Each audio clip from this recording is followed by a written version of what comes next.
सबका एक सपना होता है लाइफ में। तुम्हारा सारी दुनिया का प्यार। দেবের রঘু ডাকাত করলো কি বড় সড়ো ভুল, এদিকে সায়ারা মুভি গড়ল বড় রেকর্ড, আর ফাইনালি সাকিব খানের সাথে এবার জুটি বাঁধবে প্রিয়াঙ্কা চোপড়া। ঘটনা কি আদেও সত্য? প্রথমে আসি দেবের রঘু ডাকাতের প্রি টিজারের কাছে।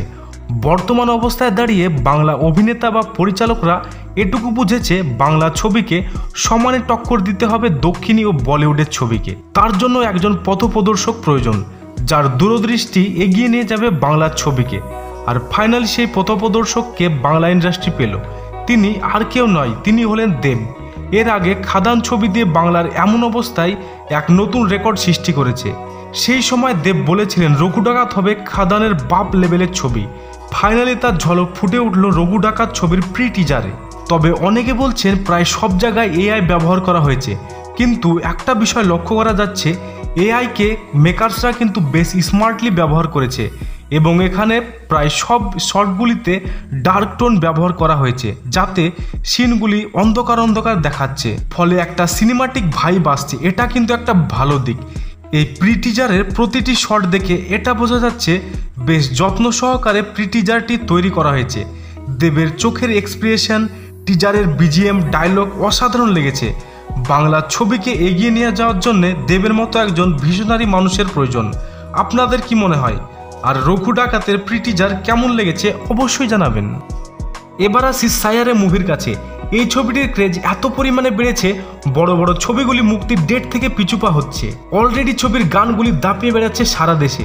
মোহিত সুরি, এক ভিলেন ও আশিকি 2 এই দুটি ছবি দেওয়ার পর ব্যাক টু ব্যাক তার সব ছবিগুলি বক্স অফিসে মুখ থুবড়ে পড়েছিল, কিন্তু সায়ারের ছবি দিয়ে তিনি আবার ব্লকবাস্টার কামব্যাক করলো বলিউডে।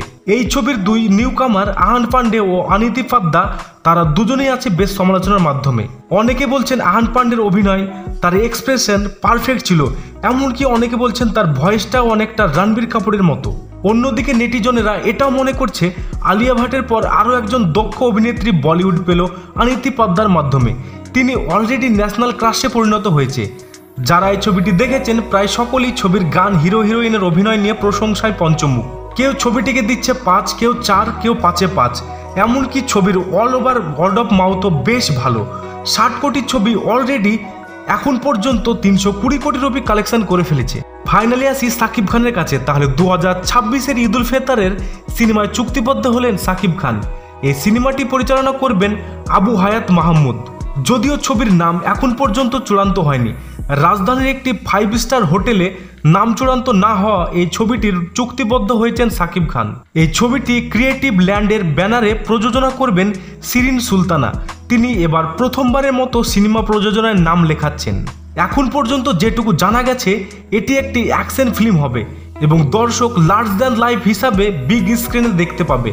আরও একটা বিষয় হলো, সোশ্যাল মিডিয়ায় গুঞ্জন উঠেছে এই ছবিতে সাকিবের বিপরীতে বলিউডের প্রিয়াঙ্কা চোপড়াকে দেখা যাবে। তবে এ তথ্যের সত্যতা আমার জানা নেই, কারণ প্রিয়াঙ্কা চোপড়া বলিউডের প্রথম সারির নায়িকাদের মধ্যে একজন। তার পারিশ্রমিক যা হবে হয়তো ঢালিউডের একটি পুরো ছবির বাজেট হয়ে দাঁড়াবে। আপনাদের কি মতামত?